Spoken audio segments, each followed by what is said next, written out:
estamos acá, por favor les invito a abrir sus Biblias. Vamos a estar leyendo, vamos a seguir leyendo la primera carta a los Corintios en su capítulo 11.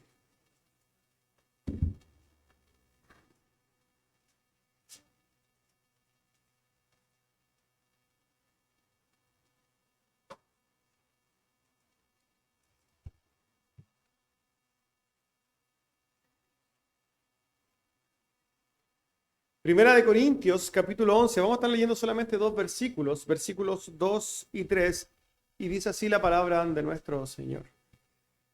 Os alabo, hermanos, porque en todo os acordáis de mí, y retenéis las instrucciones tal como os las entregué.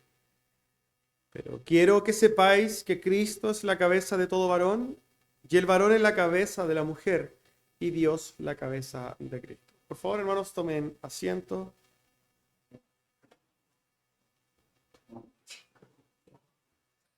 El título del sermón del día de hoy es El orden divino. Este título tiene, claro, un grado de controversia, ¿no? Esta palabra del orden divino se ha usado por mucho tiempo como una especie de escudo o bandera de ciertos movimientos que tienen que ver con posiciones bien machistas, ¿cierto? De tratar de ordenar las cosas desde una perspectiva machista. Y aquí vamos a hablar de una perspectiva machista. Ahora, ¿por qué lo digo así? Porque la idea de que nosotros hoy día nos acerquemos a la Escritura es para poder comprender y ver a la luz de la Escritura si es que realmente las cosas son así o son tan así, ¿cierto? Ahora bien, lo que no deja de ser cierto es que hay un orden divino, hay un orden dado por Dios para ordenar, obviamente, algo. Y esto lo vamos a ver un poquito más adelante cuando nos introduzcamos a este tema. A modo de introducción, ustedes ya saben que tuve la bendición de poder salir y no acompañarlos durante 2 semanas aquí, estar acá, y nuestro hermano Darío estuvo. Y particularmente nos trajimos muchos saludos, mucho amor de las iglesias del sur, así que extiendo este saludo a todos vosotros. Fue realmente un momento, un tiempo muy, muy hermoso de comunión con los hermanos de otros lugares, ¿ya?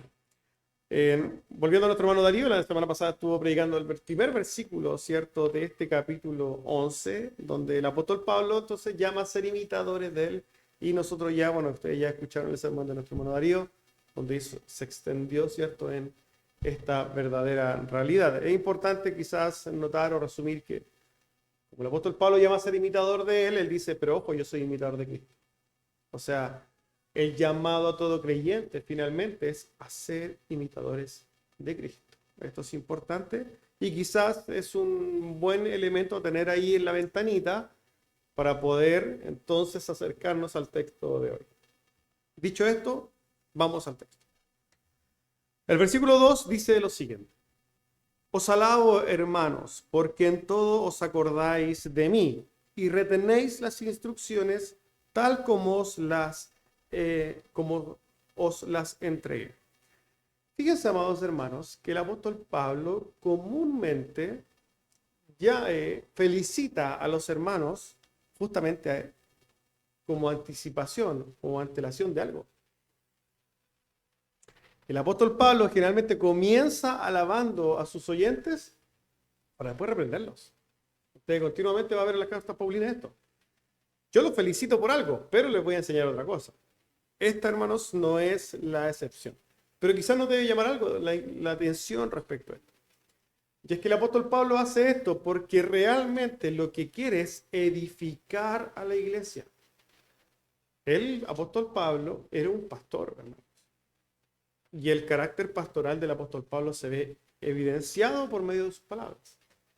¿Por qué él entonces prepara los corazones de sus oyentes para que puedan recibir de buena manera la palabra, para que puedan recibir de buena manera la exhortación? Es porque él está preocupado de que los que lo vayan a oír, efectivamente, sean edificados y no sean heridos. Esto nos lleva quizás a una primera reflexión. Perdón. Nosotros muchas veces queremos corregir a los demás. Nosotros muchas veces vemos errores en los demás y queremos corregirlos. Y quizás muchas veces es una corrección lícita, en el sentido de que está bien que hay que corregirlos. Pero hay una diferencia entre hacer algo lícito y hacer algo bien hecho. Porque muchas veces nosotros nos dejamos llevar por el ardor que hay en nuestro corazón, por nuestra pasión, y somos imprudentes. Muchas veces nosotros con el afán de edificar terminamos destruyendo a alguien por la forma en que decimos las cosas. Esto también sucede mucho en los matrimonios. Hay formas de decirnos las cosas. Muchas veces nosotros queremos que nuestro esposo o nuestra esposa mejore ciertos aspectos, pero lo decimos de una manera imprudente y aquí nosotros tenemos que ser cuidadosos y aprender, tal como ya lo había dicho en el versículo anterior, ser imitador del apóstol Pablo. También podemos nosotros tomar esto y decir, hermanos, empecemos a cuidar nuestras palabras y en cómo decimos las cosas. ¿Por qué? Porque tenemos que preocuparnos de que al momento de nosotros tratar de edificar, tener una muy buena intención, esa intención se lleve a cabo, se hace exitosa, o sea, se haga bien. Y eso se hace con amor. Si nosotros vemos la Biblia, nosotros vemos esto de exhortar en amor. Nosotros somos llamados a corregirnos, pero en amor, a decir las cosas con amor. ¿Amén? Ahora bien, el apóstol Pablo, como ya hemos dicho, entonces, los alaba, los felicita. Y aquí es importante notar algo, porque el apóstol Pablo los alaba por un motivo en particular. Y este motivo, como lo dice, es que se acuerdan de él, pero más aún, se acuerdan de todo lo que él les ha enseñado. Él dice, retenéis las instrucciones tal como os las entregué. Por un lado, podemos decir que los alaba por acordarse del apóstol Pablo. Pero no es tanto que el apóstol Pablo se acuerden de él como lo amamos, esto es algo que efectivamente puede ser y debe ser. Pero lo que le importa al apóstol Pablo es lo siguiente, lo que él pone en el segundo plano, y es las instrucciones que él ha dado. Y aquí, ojo que es importante aclarar que la palabra griega para esas instrucciones, hermanos, es la palabra tradición. Lo que está diciendo el apóstol Pablo es que él los alaba por haber guardado la tradición que él les ha entonces transmitido oralmente. Esto nos lleva a preguntarnos entonces, ¿qué es la tradición? ¿Qué es una tradición? La tradición, hermanos, es la enseñanza que se traspasa de generación en generación. Ahora, tenemos que tomar con mucho cuidado la palabra tradición, porque si nosotros pensamos en la Iglesia Católica Romana, ellos dicen, nosotros abrazamos la Escritura, pero también abrazamos la tradición. ¿Será válido eso? ¿Será a lo que está haciendo alusión el apóstol Pablo respecto a esto? ¿Podría un católico romano tomar este texto para decir, mira, hay que abrazar la tradición? ¿Será tan así? Lo que nosotros tendremos que aclarar en este momento entonces es que esta tradición tiene un apellido y es la tradición de los apóstoles. Los apóstoles, cuando el Señor vino, hermanos, dejó a los apóstoles una tarea. Esto está en la gran comisión en Mateo 28. Dice así Mateo 28. Pero los 11 discípulos se fueron a Galilea, al monte donde Jesús les había ordenado. Y cuando le vieron, le adoraron, pero algunos dudaban.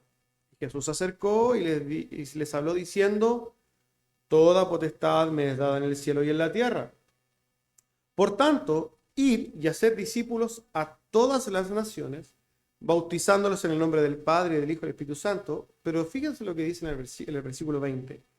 Enseñándoles que guarden todas las cosas que os he mandado.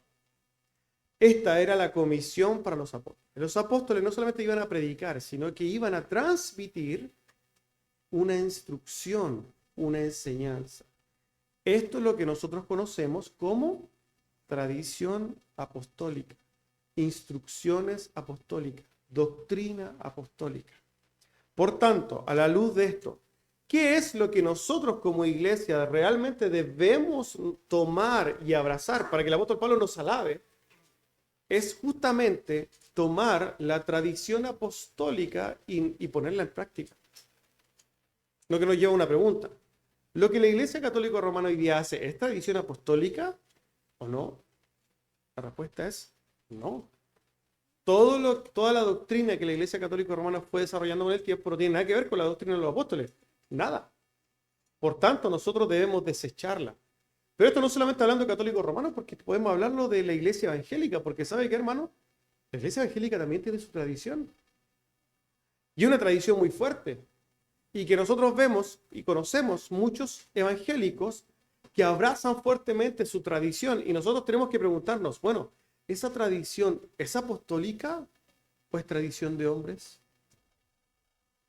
Cuando nosotros vemos la dinámica de la fe, lo que generalmente hacen muchos evangélicos, lo que desarrollan, por ejemplo, las cargas que ellos tienen de las mujeres que no se maquillan, por ejemplo, o que no se pueden teñir el pelo, o la salvación por obras, incluso más aberrante aún.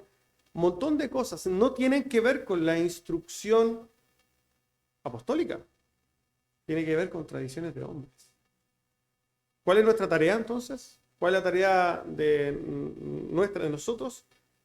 Es buscar, entender y practicar la tradición, la enseñanza, la doctrina apostólica. Y para eso, hermanos, no podemos hacerlo desde otra fuente que no sea la fuente de las Escrituras.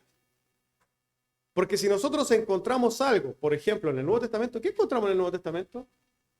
La tradición de los apóstoles, por hermano. ¿Quién escribieron la gran mayoría de los libros? Los apóstoles.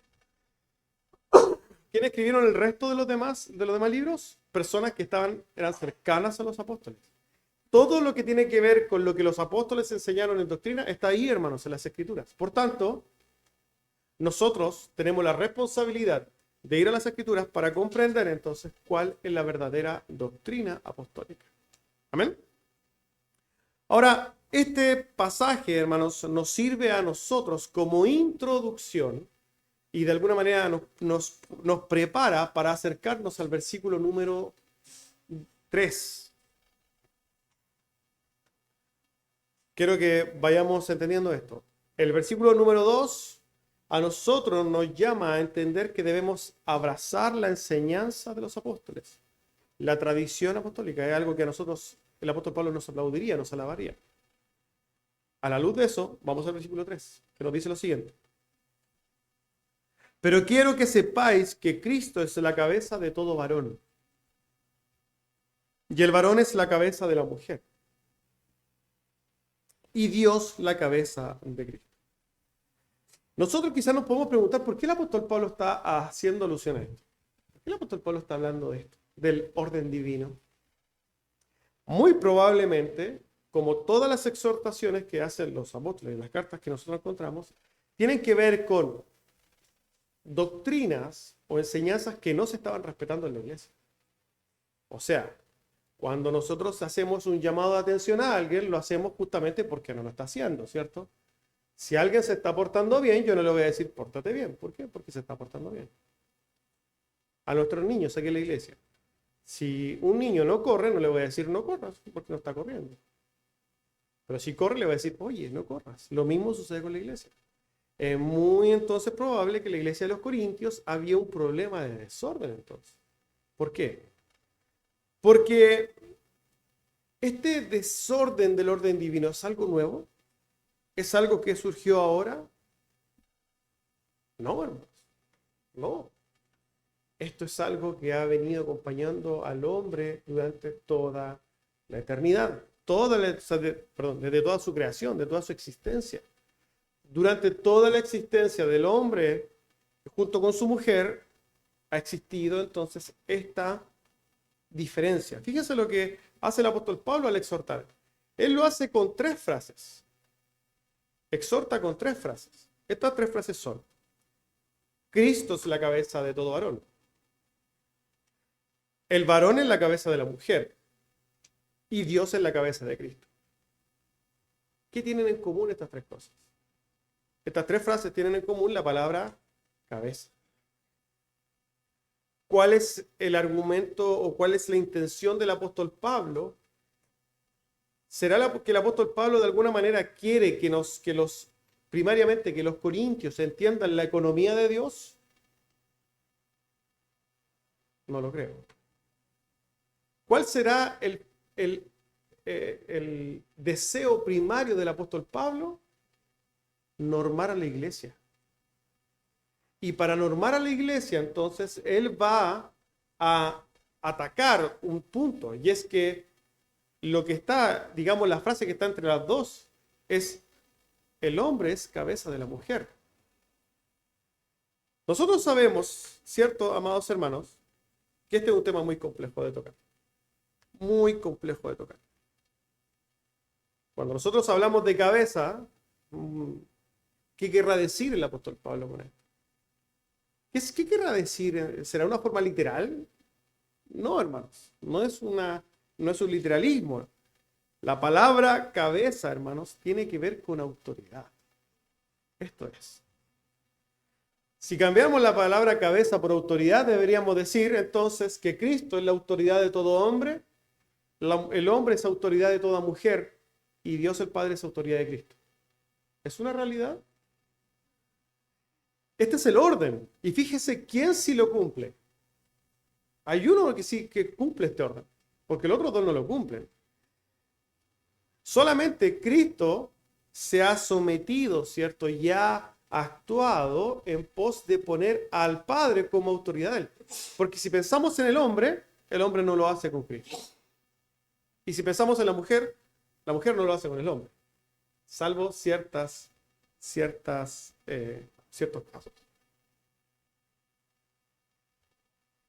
La palabra cabeza, hermanos, significa autoridad. Y esto es importante entender, hermanos. No estamos hablando de importancia, no estamos hablando de trascendencia, estamos hablando de eso. Cuando decimos que el hombre es cabeza de la mujer, no estamos diciendo que el hombre es más importante, porque no lo es. El Señor hizo a hombre y mujer, ¿cierto? Y ambos entonces tienen la imagen de Dios. Ambos tienen la misma dignidad. Tanto hombre como mujer son iguales en este sentido. Pero a la vez son diferentes en diseño. Hemos sido creados de manera o con objetivos diferentes.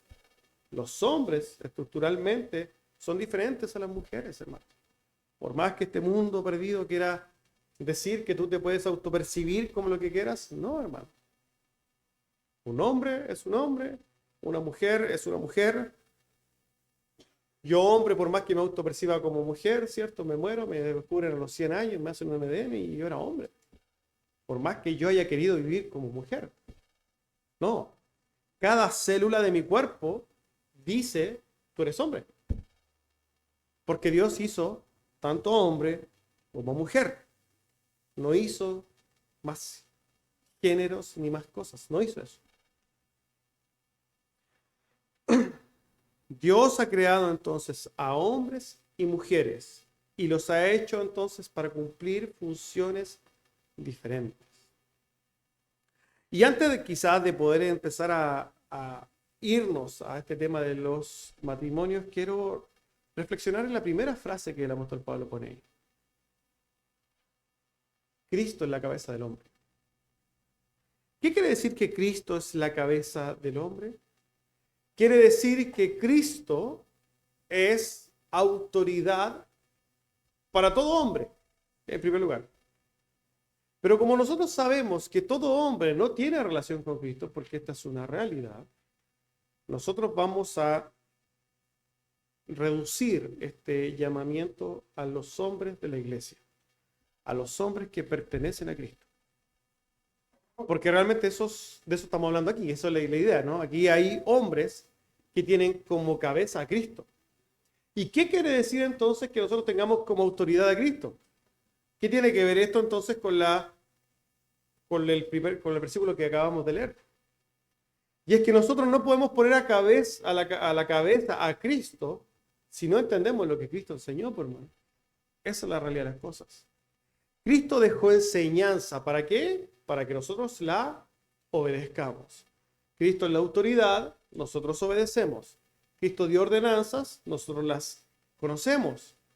¿Cómo podemos nosotros entonces tomar a Cristo como cabeza si no conocemos sus ordenanzas? Esto es un llamado entonces a todo aquel que dice, no, Cristo es mi Señor. ¿Sí? Ya, entonces, ¿qué enseñó Cristo? ¿Qué es lo que dice Cristo? Bueno, lo que dijo Cristo está ahí, hermanos, en las Escrituras. Nosotros en las Escrituras podemos saber y entender qué es lo que dijo Cristo y cómo, por lo demás, es Cristo o fue Cristo en la tierra. Y esto es importante, hermanos. ¿Por qué? Porque al ver al Cristo de las Escrituras, todo hombre debe ver un referente. Vuelvo a repetir esto. Cuando nosotros como hombres vemos a Cristo en las Escrituras, vemos un referente. Y por tanto, un ejemplo. Y si nosotros pensamos en Cristo, entonces como varones, ¿Cristo vivió para sí mismo? ¿Vivió para sus deleites? ¿Vivió para su carne? No. No, hermanos. Cristo vivió para la gloria de su Padre. Y si Cristo vivió para la gloria de su Padre, cada varón aquí debe vivir para la gloria de Cristo. Tenemos que preguntarnos entonces como varones, ¿para qué vivimos entonces? ¿Qué es lo que estamos construyendo en esta vida? ¿Realmente estamos viviendo para glorificar a Cristo o estamos viviendo para glorificarnos a nosotros mismos? Hoy día nosotros tenemos un problema, hermanos, como varones. Vivimos en un tiempo donde la masculinidad está deconstruida. De hecho, existe el nuevo hombre, ¿cierto? El hombre moderno. ¿Cómo es el hombre moderno? Es sensible, un poco manerado, ¿cierto? Tiene ansiedad, no quiere tener hijos, prefiere tener una mascota, ¿cierto? Le gusta jugar PlayStation hasta tarde, no quiere trabajar mucho, quiere que no lo molesten, quiere dormir hasta tarde. Es el hombre de hoy día, ¿no? Pero ¿será un hombre un hombre, podríamos decir, bíblico, masculino, un hombre que realmente glorifica a Dios? ¿Cómo es un hombre que glorifica a Dios? Un macho recio, un varón de Dios. Primero, es piadoso. Gracias, hermano. Es piadoso. ¿Qué quiere decir que es piadoso? Recordemos que la piedad no es tener lástima de la gente. No. Ser piadoso es caminar en los preceptos de Dios, caminar con Dios. A la luz de lo que acabamos de leer, de ver en el versículo anterior, es acerquémonos a las Escrituras para entender qué significa entonces caminar con Dios y caminar en piedad. Piadoso. Segundo, esforzado. El apóstol Pablo llama al hombre, hermanos, portaos varonilmente. Y varonilmente, hermanos, no significa todas las cosas que acabamos de decir. Significa un varón esforzado, valiente, entregado, trabajador, preocupado, cuidador. No significa que no sea cariñoso. Sí, un hombre bíblico es cariñoso, amante de su familia, entregado a su familia. Ese es un varón de verdad, un varón que vive entonces para cuidar a la familia que Dios le dio y obviamente hacerlo a la sombra del omnipotente, ¿cierto? De Dios. Él es su refugio y él a su vez entonces refugia a su familia. Ese es un varón que realmente glorifica a Dios. Un varón que como es piadoso, estudia la palabra. Usted no puede ser, y esto se lo digo de manera literal, usted no puede ser un varón piadoso si usted estudia la palabra. Olvídese. Son cosas opuestamente que están opuestas, digamos. Están en polo opuesto. No se puede. No, es que yo soy piadoso, pero no pesco un texto en mi vida. No, no existe eso. Usted debe estudiar las Escrituras. Porque si no, usted se va a encontrar a sí mismo siendo un hombre como usted quiere serlo, no como Dios manda. Debe ser un hombre trabajador, no exitoso, necesariamente. Ojo con esto. Un hombre no se determina piadoso o al que glorifica a Dios si es que tiene éxito o no. Un hombre se determina por ser esforzado. Eso es lo importante. cosas no le salen, bueno, recordemos que Dios tiene las cosas, pero ojo, esfuércese. Levántese en la mañana temprano, acuéstese tarde, cánsese. Hoy día vivimos en el tiempo donde la gente no se quiere cansar, hermano. Quieren reducir la jornada laboral y un montón de cosas. No, hermanos, un varón de Dios debe estar cansado, debe acostarse en la noche exhausto. Ese es un varón de Dios. ¿Por qué? Porque no anda perdiendo el tiempo, tiene cosas que hacer. Un hombre vive para su familia, vive para glorificar a Dios. Por tanto, hermanos, si nosotros vemos a Cristo y pensamos en cómo Él vivió, Jesús sí se esforzó, hermano. Jesús se levantaba temprano, se acostaba tarde, dormía poco, tenía una relación profunda con el Señor, con su Padre, pero era diligente, pues, hermano. ¿Qué es la diligencia? Diligencia es ser activo, es cumplir sus cosas. Es actuar, no ser como, no importa. Es actuar, hacer las cosas. Jesús, hermano, también entonces fue muy responsable. Le pone entonces el pecho a los problemas. El varón de Dios le pone entonces el hombro a los problemas, le pone el pecho, ¿cierto? Y los enfrenta. Eso es lo que hace un varón. Y si pensamos nosotros en Jesús, entonces, Jesús fue un pastor también. Y esto es un llamado a los hombres, a todo hombre. No olvidemos, hermanos amados, que usted como varón de la casa es el pastor de su hogar. El primer pastor que usted y su familia tiene, no soy yo, es su padre. Yo soy pastor de la iglesia, pero en la familia ahí, el pastor es el hombre y tiene una responsabilidad. Yo sé, hermanos, que los tiempos pasan volando. Los tiempos son tiranos, como dijo alguien por ahí. Nos cuesta, vivimos en un mundo muy rápido, como que pasa el tiempo volando, nuestros niños crecen. Como si estuvieran abonados, no sé. El tiempo pasa, no nos damos cuenta. Pero tenemos que hacernos los tiempos. Tenemos que hacer los tiempos de hacer nuestros cultos familiares. Nos cuesta un mundo, yo sé. A mí también me cuesta.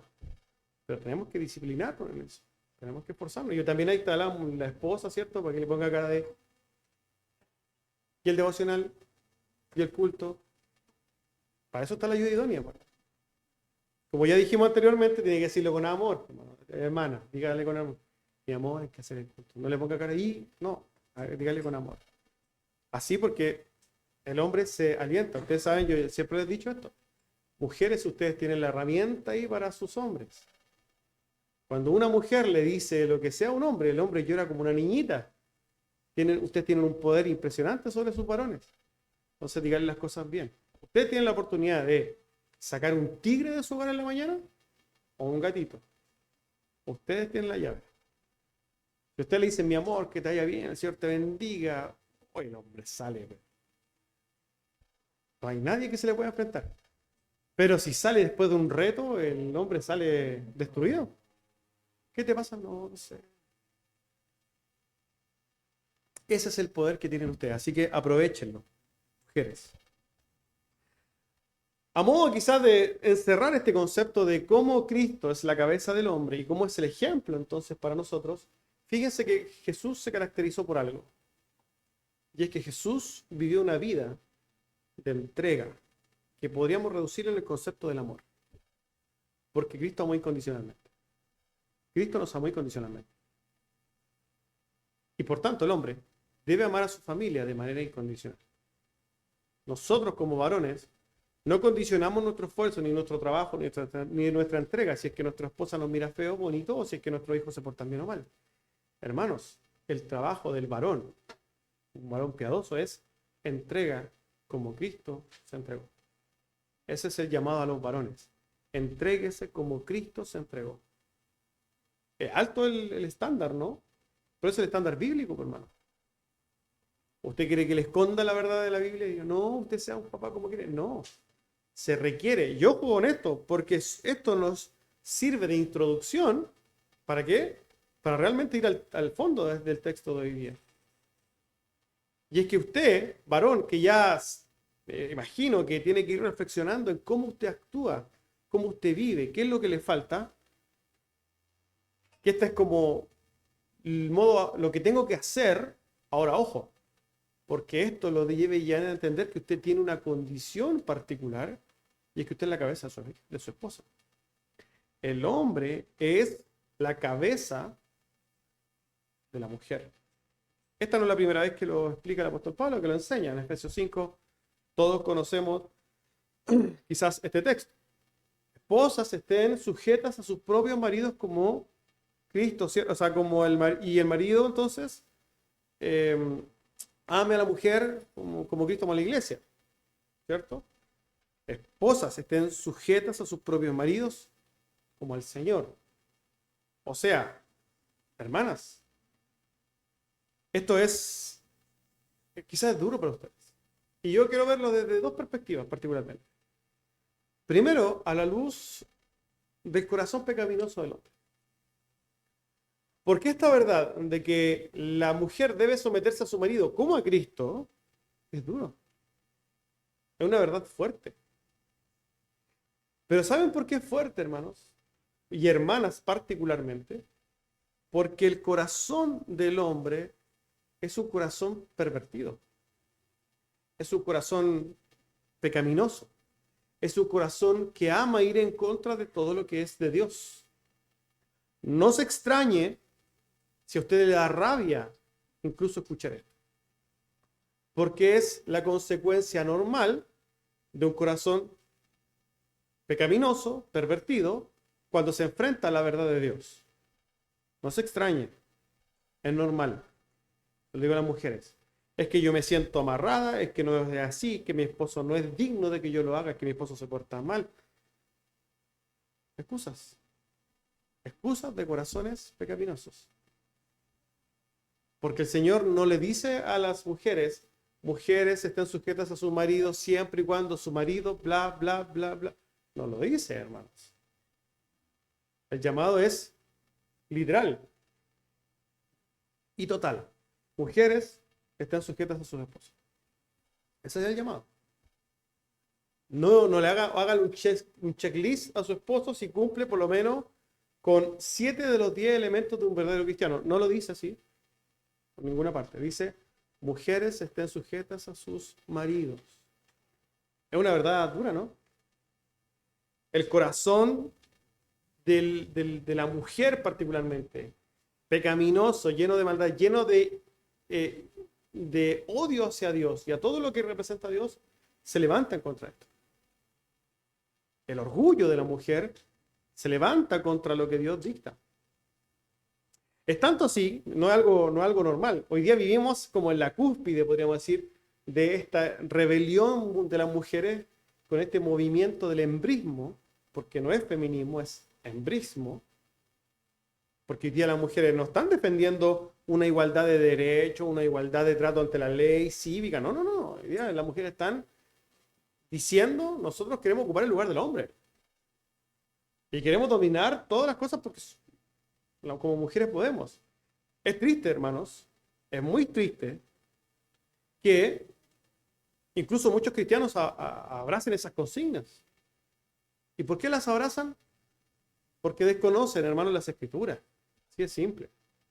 ¿Y por qué? Al desconocer las escrituras, no pueden ponerle rienda a su pecaminoso corazón. Porque las consignas suenan lindas, ¿cierto? Pero son anti Dios. Movimientos feministas son anti Dios. Ideologías de género son anti Dios. Son anticristianas. Son anticristianas. Queramos, o sea, quiera objetar lo que quiera, son anticristianas. Van en contra de todo lo que Dios dictamina. Y ojo con esto, hermanos. Que yo no quiero hacer una apología de los abusos que un montón de hombres han tenido sobre sus mujeres en la historia. No estoy diciendo eso. Porque tanto como el corazón de la mujer es pecaminoso y pervertido para ir en contra de la voluntad de Dios, también el corazón del hombre es igual de pervertido y ha usado el orden divino para abusar de la mujer, y tampoco estamos a favor de eso. Es triste escuchar un montón de testimonios, sobre todo de iglesias evangélicas antiguas, donde los hombres les pegaron a las mujeres y usaban la escritura para pegarle. Hermanos, no es así. O sea, usted, hermano, la escritura dice, trata a su mujer como un vaso frágil. No dice, no la toque ni con el pétalo de una rosa, pero si estuviera ahí, estaría bien. No puede tocar usted a su esposa, no puede maltratarla. No es el llamado a los hombres. Eso no es masculino, no es ser masculino, hermano. Muchos hombres, no, es que la mujer, sométete, le dice la mujer. Sométete. Yo le voy a decir a los varones, hermanos amados, si a alguien se le ocurre decir a su esposa, sométete, no lo diga nunca más. Porque el sometimiento no es un mandato de usted hacia su mujer. Lo vamos a desarrollar mal, pero no lo diga. Usted no puede decir a su mujer, sométete. No es así la cosa. Está pervirtiendo el orden. No estamos ni de acuerdo con eso, ni tampoco con los abusos que hombres, incluso evangélicos, han hecho durante la historia sobre mujeres. Eso está mal, pésimo. Y aquí lo decimos de manera literal. No está bien. También es antibíblico. No estamos diciendo que como el hombre tiene autoridad sobre la mujer, debe maltratarla. No. Espero que haya quedado claro eso. Bajo ningún punto de vista. Lo que sí debemos decir que a la luz del corazón entenebrecido y pecaminoso, la mujer, volviendo a la mujer, siempre quiere entonces tomar dominio del hombre. Y esto viene a ser como una especie de maldición, aparece en Génesis 3. Después de la caída, la maldición es, bueno, mujer, tú tendrás dolores de parto, ¿cierto? Y tu deseo siempre será sobre él. Es como la mujer, en su maldición, en su corazón pecaminoso, siempre va a querer ponerse sobre el hombre. Y la Biblia es clara, hermanos. No. Somos iguales en cuanto a la creación. Pero mujeres, ustedes deben someterse a su esposo porque su esposo es autoridad. Es irónico que en vez de tomar a su esposo como autoridad, le griten a su autoridad. Y no puede ser. Eso no forma parte del carácter cristiano. Una mujer no debería echar ¿cierto? ¿Cómo se dice? Como los gatos, ¿cierto? Encrisparse y gritarle al hombre. No, hermano. ¿Lo harían con Cristo? No lo harían con Cristo. Pero con su esposo son capaces de gritarle y decirle inútil. No pueden. No deberían. ¿Qué dice, cierto, la Escritura? ¿Cómo le decía Sara a Abraham? Señor. Señor. ¿En extremo? Sí, pero fíjense, yo percibo normalmente que le llega a ser... ¿Cómo se me ocurre decir Señor? ¿Por qué? Es muy radical la Biblia, ¿no? Es que es demasiado radical la Biblia, no es para nosotros. Es que, hermano, es así. Lo que pasa es que para nosotros suena demasiado descabellado. ¿Por qué?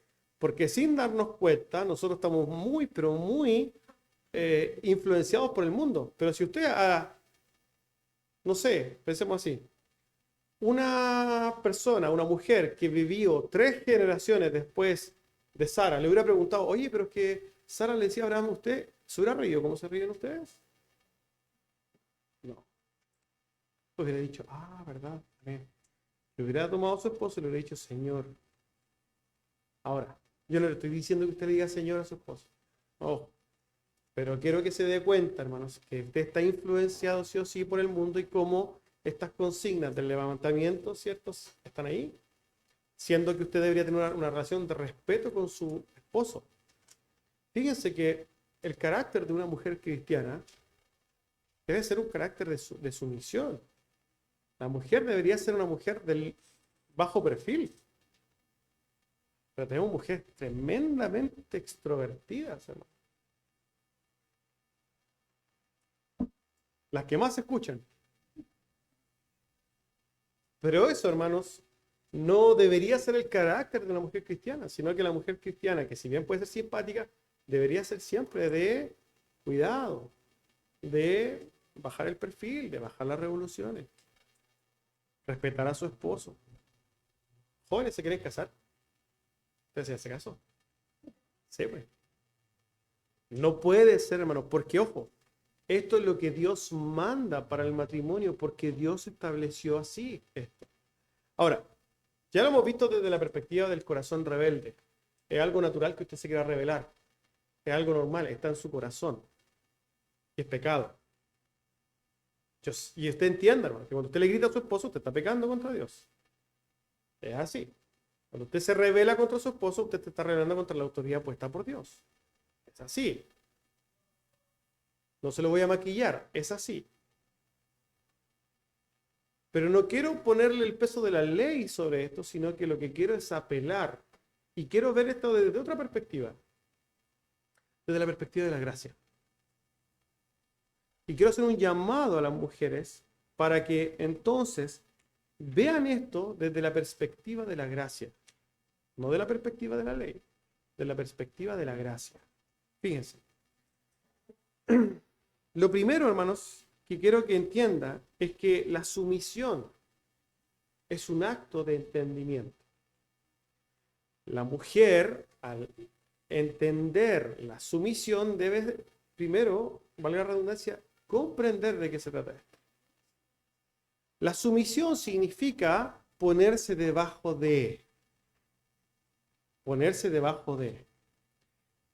Si nosotros pensamos en el entendimiento, yo quiero que usted medite en el hecho de que si usted, mujer, se rebela contra su esposo, lo que por implicación directa está diciendo es, yo no confío en mi esposo, yo me creo superior a mi esposo,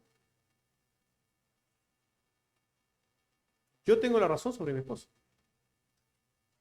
¿Qué implica esto? Que su orgulloso corazón le dice a usted que usted entiende las cosas mejor que él. Y eso, hermanos, no es correcto. Porque eso no es ser sumiso. Eso es ser orgulloso. Es todo lo contrario de ser sumiso.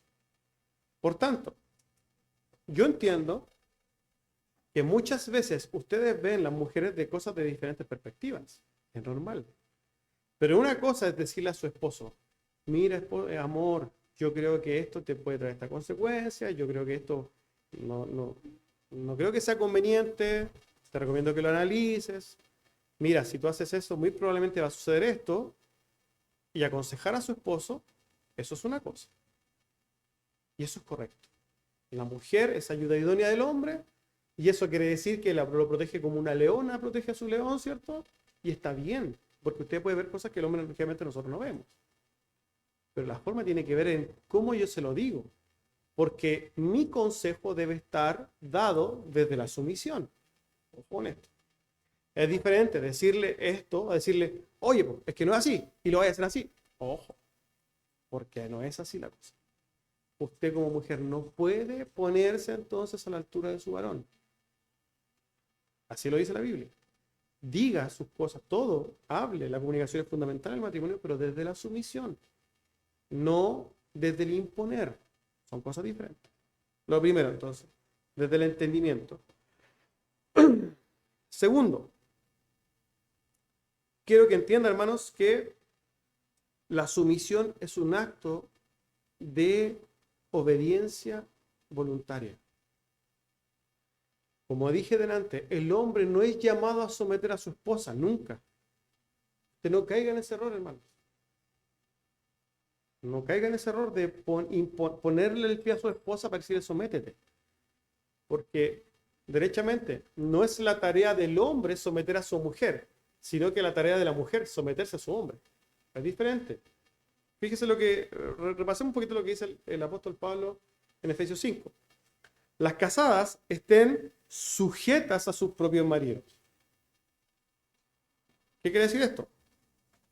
Que la acción de someterse es de la mujer. Es el llamado a la mujer que voluntariamente usted, a la luz, primero ya dijimos, del entendimiento, pueda entonces someterse, refugiarse en su esposo, ponerlo como autoridad del hogar, darle el lugar que a él le corresponde. Porque fíjense que sucede algo muy normal en la iglesia evangélica. La esposa se queja de que su esposo no hace nada. Es que mi esposo no hace esto, que mi esposo no hace todo, que mi esposo... Ya, pero ¿y cuándo le dio el lugar para que lo haga? Es que mi esposo no se pone los pantalones del hogar. Bueno, los pantalones tiene puesto usted, pues ¿cómo se los va a poner él? No, deje que él se ponga los pantalones. Incluso, páseselos. Tome, aquí tiene mis pantalones, póngaselos. Póngaselos, mi señor. Ahí está. Póngaselos. Y el hombre, entonces, que usted ya se lo ha dicho de manera sumisa, ya ha levantado su corazón y ya transformó ese gatito en un tigre, ese hombre va a decir, ahora entonces me toca. Y ahora ese hombre se va a poner las pilas. ¿Por qué? Porque ya sabe que su Señor es Cristo y Él lo ha mandado a Él a ocupar un lugar en su familia que es de liderazgo. No de niñito. Todos los adultos que tienen PlayStation, pues vamos a bajar una caja ahí y los va a botar o los va a donar. Pero usted no tiene tiempo para jugar, a no ser que esté jugando con su hijo un rato. Pero usted solo con su cuestión, no. Olvídese eso. No. Pórtese varonilmente. El que no tiene despertador en la mañana, le vamos a regalar uno de la iglesia. Levántese, esfuércese. ¿Cierto? Porque esa es la labor del hombre, esforzado. Ahora, volviendo a lo mismo, la mujer es la que es llamada a someterse voluntariamente. Es un acto de sumisión voluntaria. Tercero, la sumisión es un acto de amor. Pensando en el entendimiento, pero también en el amor, cuando usted se somete a su esposo, usted lo está amando. Porque ahora usted no debería haber venido al culto hoy día. Pero como vino y ya sabe la verdad, ahora usted es responsable. Mujeres, ustedes son responsables. Hoy día, desde ahora en adelante, la que no sabía, desde ahora en adelante, usted es responsable. Porque usted, cuando se levanta en contra de su esposo, sepa que usted no está amando a su esposo. ¿Sí o no? Porque la sumisión es un acto de amor. Y el amor que hace, 1 Corintios 13, lo vamos a ver unas semanas más. Todo lo espera, todo lo soporta, ¿cierto? Tiene paciencia, es benigno, es un amor perfecto, es paciente. Por tanto, cuando usted se impaciente con su esposo y tenga ganas de gritarle, sepa usted que usted no está amando a su esposo. La sumisión es un acto de amor. Darle a su esposo el lugar que le corresponde, es un acto de amor. Así que vamos a reprender, ¿cierto?, el espíritu de rebeldía de las mujeres, ¿cierto? Sacar estos chúcaras que llevan dentro, mirado de la perspectiva guasa, ¿cierto? Sacar este anhelo de imponerse. No, hermanas. Carácter sumiso. Y por último, y para cerrar el día de hoy, porque ya se nos ha pasado la hora, así como Cristo, como Cristo es el ejemplo para los hombres, Cristo es el ejemplo para ustedes, amadas hermanas. Cristo es el ejemplo más grande de sumisión que ha existido en la historia. ¿Y por qué Cristo se sometió a su Padre? ¿Para glorificarlo? Por amor. Cristo se entregó a sí mismo y se humilló por amor. Cristo se despojó de sus inclinaciones por amor, por las que podría haber tenido, aunque no las tuvo, pero se despojó de sí mismo, sufrió el dolor, el oprobio, por amor. Cristo no hizo su voluntad, hizo la voluntad de su Padre, por amor. Para ustedes, amadas hermanas, también Cristo es un ejemplo. Como dice Filipenses 2. Allá pues en vosotros, aplicando el texto hoy día particularmente a hombres y mujeres, pero en este caso a mujeres, hay en vosotros este sentir que hubo en Cristo Jesús, el cual siendo en forma de Dios no estimó el ser igual como cosa a la cual aferrarse, sino que se humilló a sí mismo y se despojó a sí mismo. Se sacó todo de sí, se desprendió por amor. Entonces, mujeres amadas, esposos amados, el llamado hoy día para los dos, a hombres, para cumplir su labor de liderazgo, esforzándose para ser una cabeza ideal del hogar, pero también el llamado hacia las mujeres a que se esfuercen en el carácter cristiano y se sometan a sus esposos. Porque, amados, como hemos dicho, este es el orden que Dios ha dado para la familia. Amén. Vamos a orar para terminar.